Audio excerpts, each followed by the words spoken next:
Hello friend, welcome to my channel. आप देख रहे हैं मारू ज्ञान। सेक्शन 80C क्या है? यह एक इनकम टैक्स से डिडक्शन पाने के लिए गवर्नमेंट से तैयार किया हुआ सेक्शन है। डिडक्शन क्या है? डिडक्शन मतलब कि इनकम टैक्स स्लैब से जो साल में ज़्यादा इनकम कमाते हैं उस पे जो टैक्स लगता है उसे टैक्स माफ़ी के लिए जो गवर्नमेंट के द्वारा सेक्शन किया है उस सेक्शन के द्वारा हम टैक्स माफ़ी करवाते उसे डिडक्शन कहते हैं।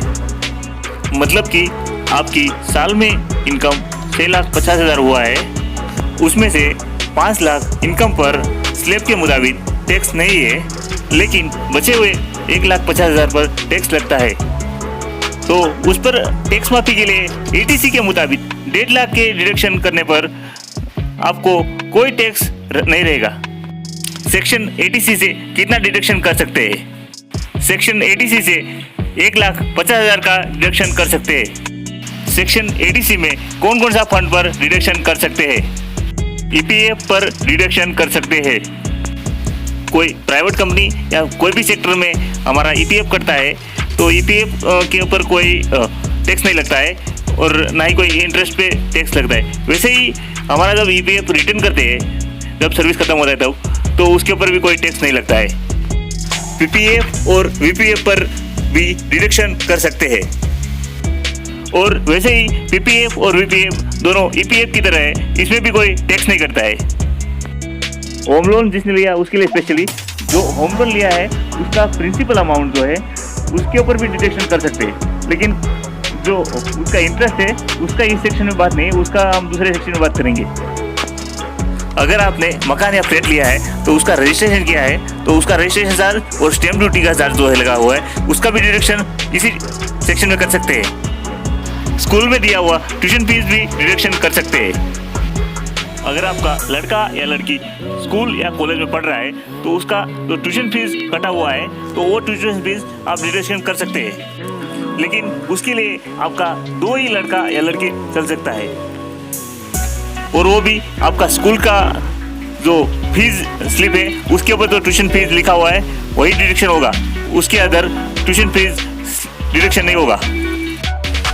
इंश्योरेंस पर भी डिडक्शन कर सकते हैं, लेकिन उसके लिए टर्म इंश्योरेंस होना ज़रूरी है और इंश्योरेंस का 10% या उससे कम जो साल में हम डिडक्शन कर रहे हैं वो साल में हमने पे किया होना चाहिए।